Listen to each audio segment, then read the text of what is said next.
no one gets through.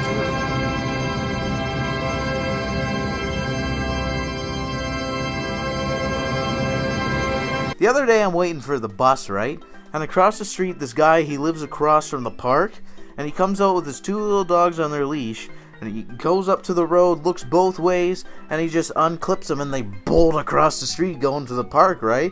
But then they see me at the bus stop here going, what the hell's going on? And they just make this total parabolic arc towards me and just start yipping at me there. They're like standing there for 10 seconds just barking, and then I'm going, what's going on? But then the dude just comes by and they take off and everything was fine. But you know what? I just remember thinking, those dogs would be pretty good at playing basketball. It's like an Air Bud, a 1997 Disney film which focused on a dog who played basketball. See, this is the type of thing which should probably be reserved for Hallmark cards or knock-knock jokes, but some damn wise guy down at Disney Studios decided that, hey, a dog playing basketball would be perfect material for a full-length feature movie. I mean, just look at this poster. How can you possibly think about taking this thing seriously? I mean, you got a dog slam dunking a basketball. But I digress. So here's the premise. An abused dog belonging to a drunk clown, which is already pretty family friendly I might add, he somehow meets some wimp playing basketball in his driveway, and despite being, well, a dog, manages to blow this kid away with his amazing basketball skills. One thing leads to another. Eventually, Richie Havens here hooks up with the kid and his dog, and they go to a basketball game. Now tell me you haven't heard this one before. You're checking your rule book, but you won't find anything in there that says a dog can't play. He's right. Ain't no rule said the dog can't play basketball. This is a joke. Seriously? Hey Joe, are there any rules against that kid using a flamethrower on the other team? Nope, it all checks out. I mean, really? Let's say in the Stanley Cup Finals, you have Sidney Crosby, he comes out with a goddamn Bengal tiger. Do you think the refs would consult the rule book saying, doesn't say that Sidney Crosby can't bring out a Bengal tiger? No, they'll be running for their lives because people will be dying. Yeah, it's a pretty stupid movie, but I'd be lying if I said I didn't enjoy watching it as a kid. I mean, I like golden retrievers. Buddy here, he's a nice looking golden retriever. And I'm not too much of a fan of basketball. So, you know, it kind of just cancels out. You know, you got the dog, but you got the sport. So, it's harmless. But why the hell am I telling you about Air Bud, you ask? Well, let me tell you a story. For some reason, the movie exploded. Buddy here went from playing basketball to football to actual football to curling to shuffleboard, played hockey on every sport in the world this dog played. But I'll give him credit. There was one constant in all the films. One thing that was inalienable true. The dog didn't talk. That all changed with the buddies. Yep, in his free time, Air Bud got busy and had himself 5 little rascallion golden retriever puppies. This here spawned a whole spin-off of the Air Buddies, and these puppies just love to talk. Now, talking animals is a real pet peeve of mine. I mean, like, even in animation, it just seems so wrong, you know? Like, these animals just should not be talking like people. I can never seem to suspend my disbelief to this point, you know? But in, like, live action, like, say in Babe, it's just so much worse. It's just absolutely... I just can't get behind it. Like, even as a kid, I'm like, what are these dogs doing talking to each other? But that's just a pet peeve of mine. Obviously, I'm one of the few who thinks this, seeing as all the talking animal movies, but there's already a few points off. So get this, the Buddies' adventures are utterly enthralling. In their first movie, Air Buddies, I guess it was just about them existing, really. They're born, distributed amongst kids, and that's that.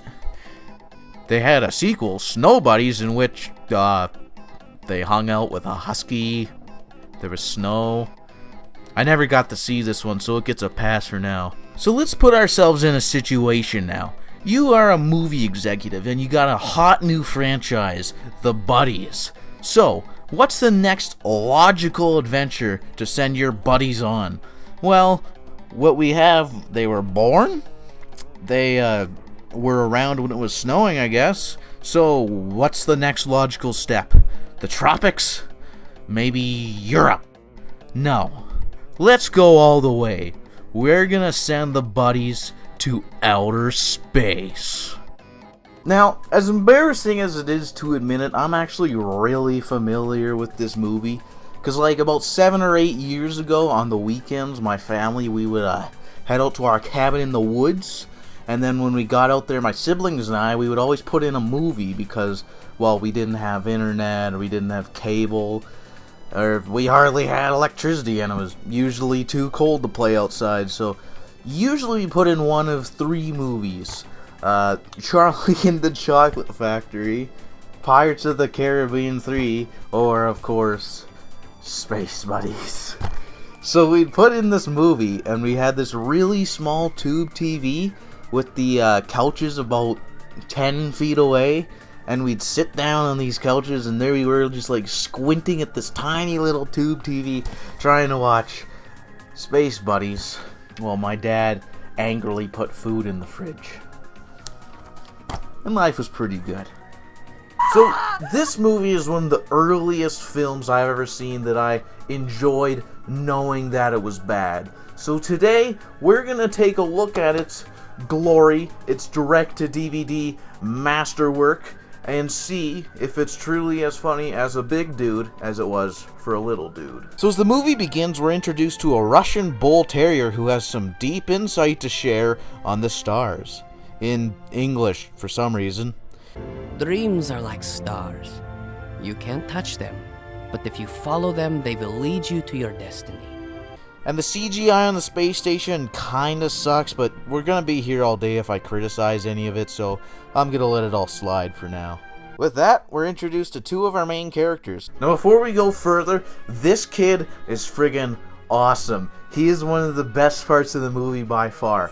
He is a terrible actor, and yet they decide to make him the main child actor. He's always talking for all the kids and everything. He's running around in his blue spacesuit, but he's just glorious to watch. Enjoy. It's incredible. It's gonna be the coolest.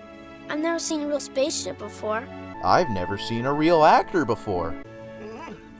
I wish you could come too. But I've already asked school like 12 times. No pets. Look, a shooting star, Buddha. Make a wish. I wish to one day touch the moon. Touch. Don't touch. Sam, honey, come to bed. Good night, Buddha. Launch! This is Sam, and his buddy is Buddha, the spiritual, religious buddy. And for some reason, he's obsessed with space, even though I always thought, like, religion and astronomy didn't really get along, and that's, like, kind of what made Galileo get charged with heresy. So this kid's going on a field trip to see the launch of a spaceship, along with all the other owners of the buddies. So when he takes off, Buddha also takes off to recruit his siblings. What's funny though is they all go along with him, even though he doesn't tell any of them what they're doing. So he could be leading them into like a garbage compactor, and they wouldn't have any idea.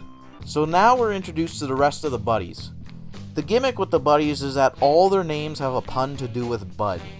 First we're introduced to Rosebud, whose personality is, well, she's the girl.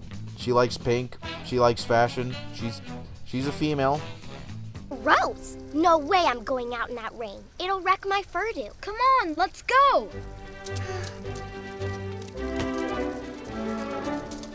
Next, we're introduced to Butterball, who's surprisingly the most complex of the buddies in that he has 3 personality traits. Number 1, he eats. Number 2, he farts. And number 3, his catchphrase is, Oh, Mama. Butterball. We're on a journey of ginormous proportions. I'm about to eat some ginormous proportions myself. I'll see you guys later. Butterball, there's no time for breakfast. Breakfast is the most important meal of the day. Come on. Oh, bother.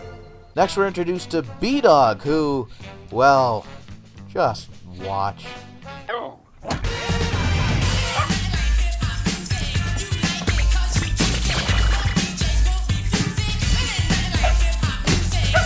A little moonwalk?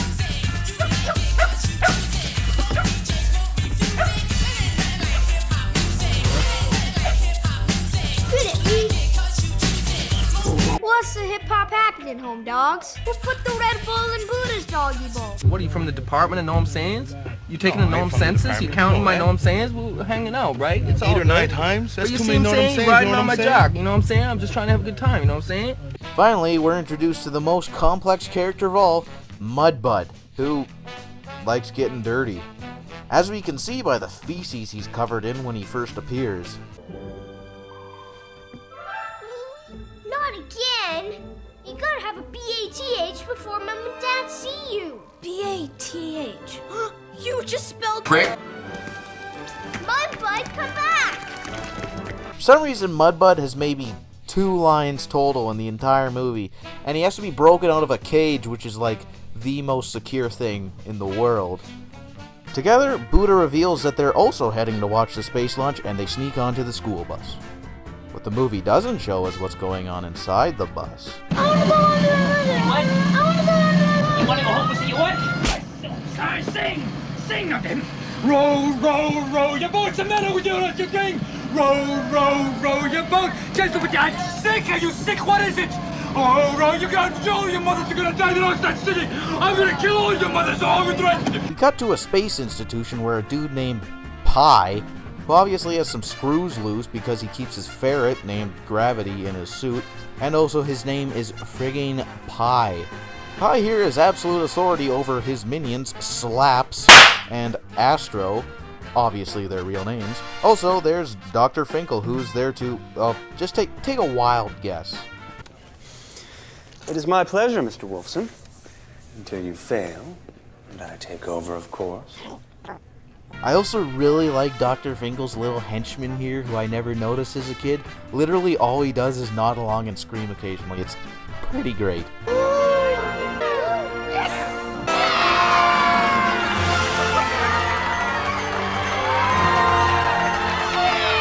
Meanwhile, the kids who were specially selected to watch an incredibly important space launch show their professionalism by trampling their teacher to near death.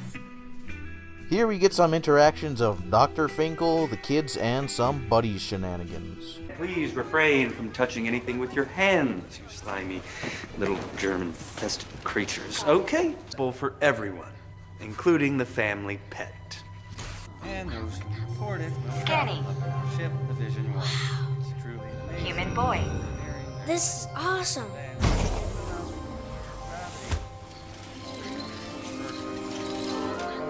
Based on my own designs. Now, as you can see, we have some specifically designed spacesuits. Nice talks, you look great. These outfits are so to die for. Mine's a little too tight. Someone give me a paw. Don't pull his paw! Check it. It's the Goodyear blimp. So this is pretty smart. The buddies decide that it's a great idea to sneak onto the spaceship, and somehow nobody sees 5 light blue puppies walking casually into their hugely important spaceship, which is just sitting there with its door open. Long story short, they get launched.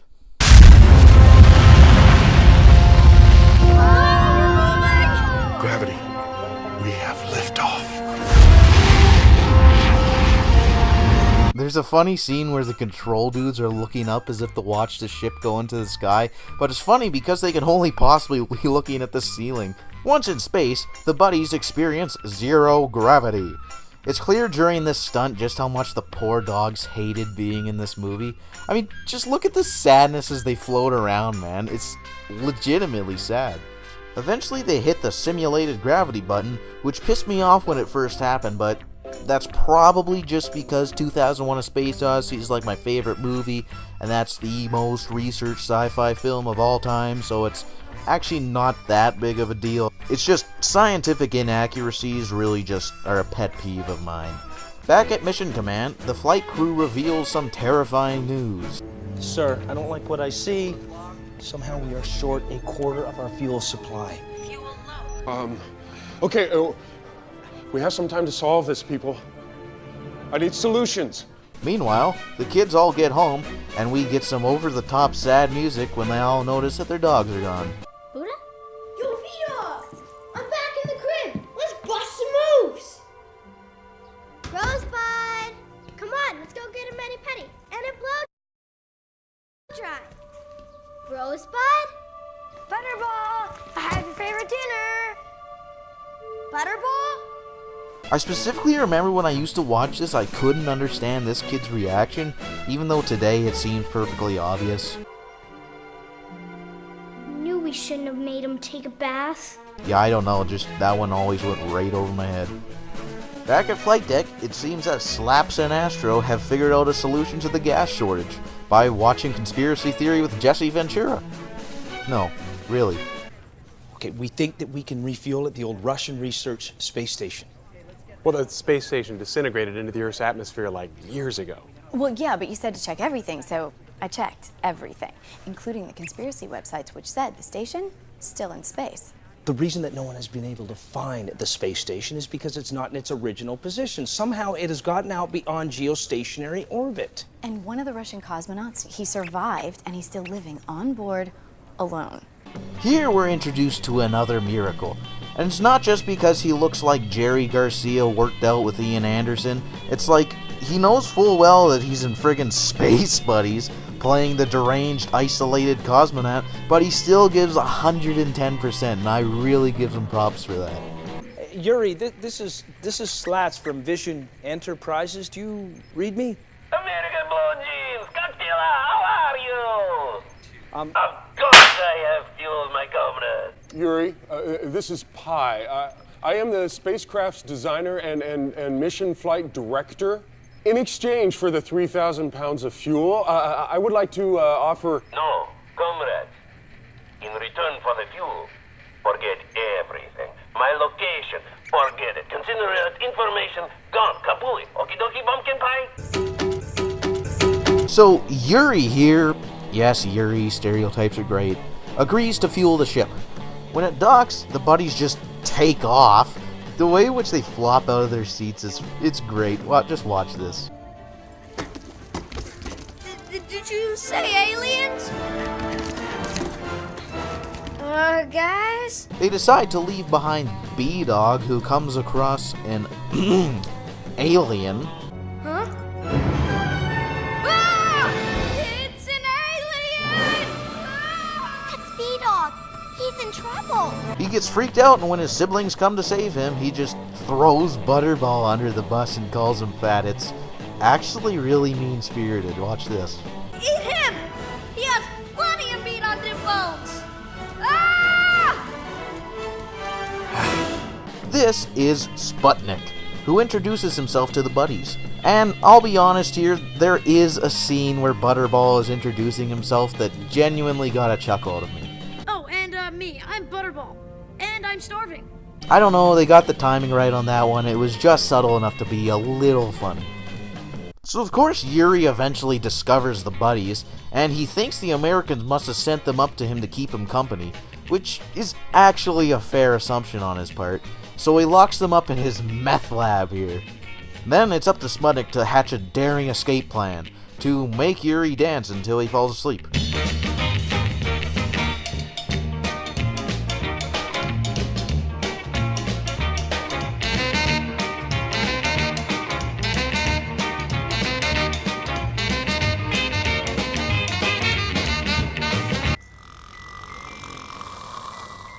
However, once the buddies get back on the ship, Yuri wakes up and a chase ensues. The buddies manage to lose him, and there's another pretty good line as Yuri throws a tantrum.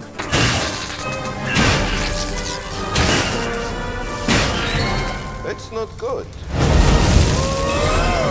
So the buddies escape, and Sputnik tags along because his main goal is to get back to Russia to his owner. Now this raises some questions. First of all, Sputnik is a dogmonaut, or the dog version of a cosmonaut, who I last checked were only around during the Soviet era, which ended in 1991, so at the very least Sputnik would be a generous 18 years old. Now, according to Google, bull terriers live between 11 and 14 years, so what the hell? Also, why in hell would they take their space dogs away from some poor kid? I mean, the Soviet Union was never very nice to dogs, since they would, decapitate dogs and keep the heads alive artificially and crap like that. So obviously they'd have a couple test dogs, right? But no, they have to take it away from this poor kid. But I digress. So anyways, the dogs escape, and they do fake out Yuri's death, but of course it's revealed he's okay. Meanwhile, the kids are still looking for their dogs, where we get another classic line from Bullcut here. Don't worry. We'll find them. Where there's a will, there's a way. Mm-hmm. Yeah. Cut to the ship heading to the moon, where we undergo some massively important character development. Sputnik, are you awake? Yeah, What are you thinking about? I was thinking about my boy Sasha. I hope he's still waiting for me. So the ship nears the moon, and like a moron, B-Dawg overrides the remote control and the buddies plummet towards what seems like instant death. But friggin' Sputnik, who, despite being, well, a dog, is able to take control and fix it. This next scene is pretty miraculous. Of course the buddies decide to go for a moonwalk and, well, just watch and weep.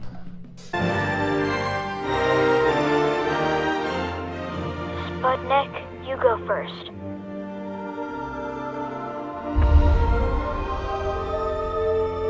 One small step for dog, one giant leap for dog kind.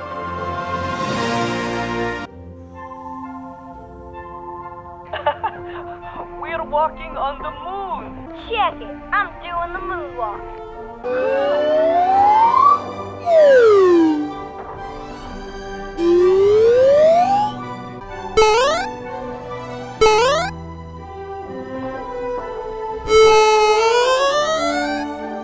Here the flight control also finds out that they've launched puppies into space, and they actually have an economically feasible reason to bring them home, which I didn't expect. How on earth are we going to bring them home? Yeah, leaving 5 puppies on the moon, it's not real good for PR. No, it is certainly not.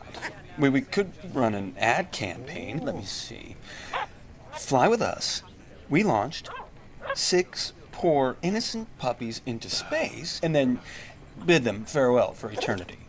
The bottom line is, we can't leave them there. This is where Gravity the ferret starts talking to the buddies through her Charles Styles-esque microphone here. It also kind of ticks me off because they didn't establish it until now that the dogs could talk to other animals, so this just came out of nowhere. She tells the buddies to hop back on a ship, and they're launched on their way home. Meanwhile, the kids find out that their dogs are on the moon, and they sweet-talk their way into the launch room. Whoa, whoa, whoa, whoa, whoa, whoa. And where do you think you're going? We're here to talk about our pups that you guys shot in space. Absolutely no one gets through. Then we'll go talk to the newsman instead. Bitch! Dr. Finkel would like to have a word with you. Follow me.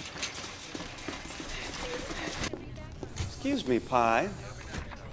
I'd like to introduce you to the children whose lives you've ruined by launching their puppies up into space. As you can imagine, they're quite traumatized. Hi. Wow, it's an honor to meet you, sir. Buddha and I are your hugest fans. I'm sure he's thrilled to be on your ship. Thank you. Hey, guys. I'm Slash. I'm the flight dynamics officer. I'm Sam. My bub is Buddha. That's Pete. His bro is Mudbud. Bartleby's fella is Butterball.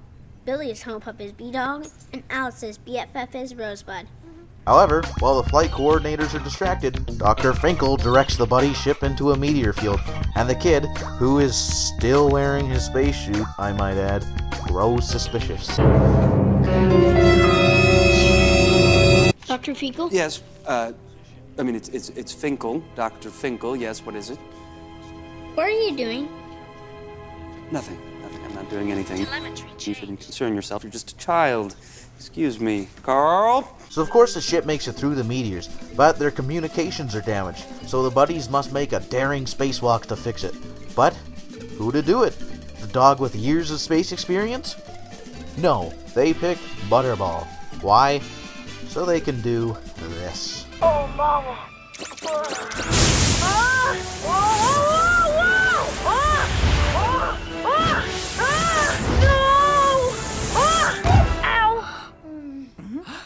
We're gonna have to pull his paw. Dog, he'll be asphyxiated. Trust me, I know what I'm doing. Easy.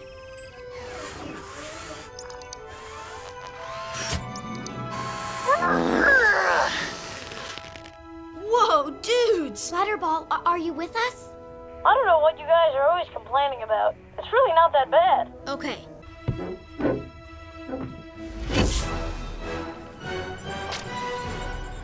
Great news, everybody. Data communications has been restored to the ship. Butterball, you should be proud. With communications restored, the buddies are prepared for re-entry. Back on the ground, the crew debates on how this could happen. Once again, we get an Oscar-worthy performance from Little Blue here. The log shows an adjustment made from the main terminal yesterday at 1949. Main terminal? It was him! Excuse me? Oh, please, you can't be serious. I don't think I would ever do such a thing. Are you sure, Sam? I saw him at the computer earlier. I knew he was up to something. No, is that right? Pie, you can't believe him over me. He's an ignorant child. Okay, then what's this? I don't know what that is. I've never seen that before. It's your USB key, sir. Security, take Dr. Finkel away. Bye-bye, Dr. Stinkle. And the Oscar goes to... Sam. So the buddies begin their final descent, passing by Yuri for a bit just to show he's still alive, I guess. And tensions soar as they enter the dark zone. All we can do is pray. But of course they make it back safely, and all rejoice. The buddies even get a little parade with the single most invested audience on the face of the earth. We find that Yuri landed back in... which I guess classifies as a happy ending for him. Buddha gives Blue Suit a rock. And finally, Sputnik returns to his owner and explains the movie's message to all the stupid kids, even though I really can't find the message in the movie anywhere.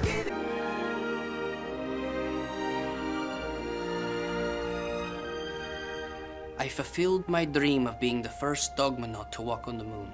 But in returning home, I realized it is the journey and the new friendships I made that matter the most. First of all, he hardly says anything about wanting to be the first dogmanaut on the moon, and second of all, the journey was just vain attempts to get home. In fact, nobody really had any dreams in the movie at all. Everybody just wanted to get home safely. So I honestly really don't understand how the message works here. So that was Space Buddies. Is it good? No. But it's not that bad either. There certainly is some funny bad acting, but not as hilarious as I remember. It's obviously just a movie for really little kids, and in that respect you can certainly do much worse. I mean, if a kid wants to see a movie about puppies, this isn't so bad at all. There's still some weird things in the movie, like the fact that Butterball has the most screen time. I mean, he totally saves the day like 5 times by repairing the antenna. He tells the most jokes, but for some reason he's sidelining all the promotional material, so I don't get it. Actually, for some reason, B-Dawg is in the foreground of the DVD. If anyone, it should be Buddha, right? But once again, this movie is just completely harmless, and unfortunately, it's kind of nostalgic to me. And I think it could still be fun to watch the bad acting and stuff with any kids who want to see the puppies. So maybe if you're babysitting sometime, you can consider popping in Space Buddies. Or, you know, just put in a good kid movie.